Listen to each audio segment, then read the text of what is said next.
Is Orlando, Florida the city where dreams come true, or maybe just the city where tourists block your commute to work every day? Is it really all sunshine and magic, or are there some hidden gotchas that make you think twice before moving here? I have helped plenty of people move in and out of Orlando. Some people absolutely love living in the sunshine and having Mickey Mouse as your neighbor, while others quickly realize that no amount of Mickey Mouse is going to help them get over having him for a neighbor. So let's discuss first why people are leaving, because it's better to know the challenges first. Now, these reasons are in no particular order that my clients told me. So let's start with con number one, the heavy traffic and the long commutes. So here's the deal. I-4, or as I like to call it, the crawl. It is a notorious downside and can be an absolute nightmare, especially during the tourist season and rush hour. It is not unusual to have a 15-minute drive magically turn into a 45-minute parking lot experience. Now, con number two, there are tourists everywhere. As one of the world's top tourist destinations, Orlando attracts millions of visitors annually. If you want to pop into your favorite restaurant on Friday night,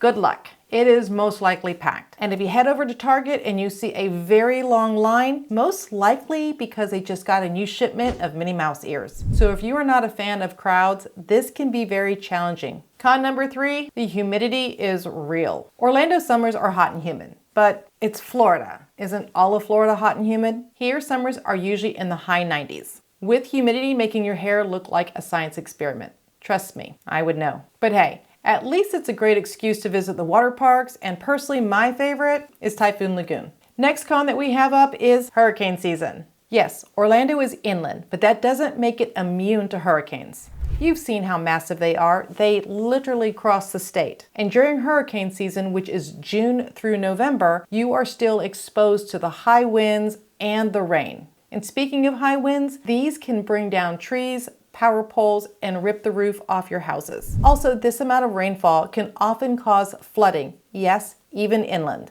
Mostly you'll find that you are without power, which is already its own downer, but you throw in the summer heat and humidity, and that is just cruel. The next con was the rising cost of living. Although Orlando is relatively affordable, its popularity has its downsides. Housing prices have climbed significantly over the past couple years. While it is still cheaper than Tampa and Miami, it is definitely not as affordable as it used to be. The median home prices right now are hovering right around $400,000. If you have lived in Orlando for a while, I would love for you to drop in the comments when you bought your house and how much you paid for it, because I'd like to see how much it has changed since then. The next con was the limited public transportation. If you are moving here to Orlando without a car, you might want to rethink that. The Lynx bus system and the Sunrail commuter train, they do exist, but they don't cover the city as comprehensively as you would think for a metro area of this size. A car is pretty much essential.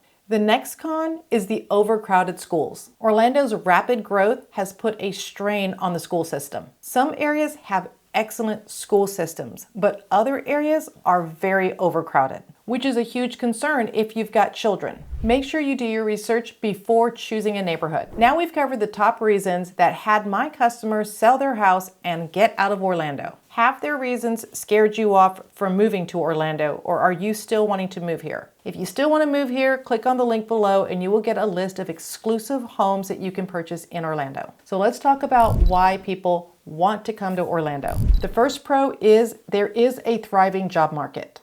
Orlando isn't just Disney and roller coasters. There is a booming economy with opportunities in various industries, including tourism, technology, and healthcare. Did you know that Orlando is one of the fastest growing tech hubs in the country? Companies like Lockheed Martin and EA Games are based here, not to mention the massive healthcare sector, Advent Health, and Orlando Health. So if you're into tech, tourism, and healthcare, Orlando might offer you the career opportunities you're looking for. Also, the unemployment rate here is consistently lower than the national average. And of course, pro number two is Orlando is the theme park capital of the world. Let's face it, you've got Disney World, Universal Studios, and SeaWorld in your backyard. This is pretty cool if you love theme parks and you are always looking for something to do. And here is the insider tip. While all the tourists are paying anywhere between $129 to $174 for a ticket, you as a Florida resident get to enjoy the Florida resident discount. Next up on the pro list is Florida does not have a state income tax. No state income tax means that you get to put more money in your pocket, which is a huge draw for people wanting to keep more of their hard-earned money. The cost savings can make a big difference, especially if you're moving from a high tax state. The next pro is we have warm weather pretty much all year round. Orlando winters are basically paradise. While your friends and family are up north shoveling snow,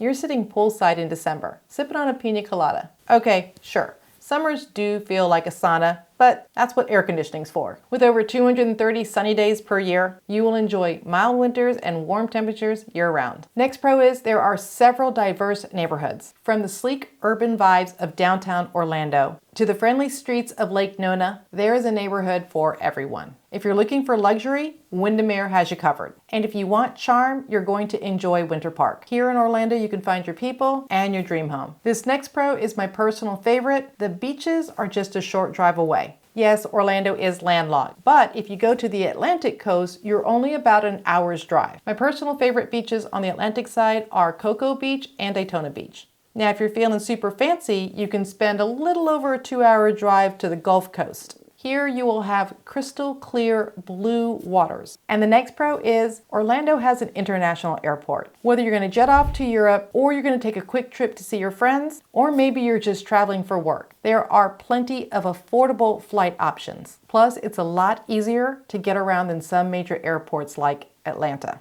Sorry, ATL, I still love you. So now you've heard why people are leaving. Does it have you wanting to leave Orlando too? Or are you like, nope, doesn't matter why they left, I'm coming and I'm staying? If the reason that my customers have chosen to leave does not scare you off and you are still coming to Orlando no matter what, click on the link below and you will get a list of exclusive homes. We can help you find your dream home in this city. If you are still here, please support me by subscribing. My goal is to get to 10,000 subscribers. And yeah, I know, I'm not even close to 1,000, so I do have a long way to go, and your support would really mean a lot. I'll see you in the next video.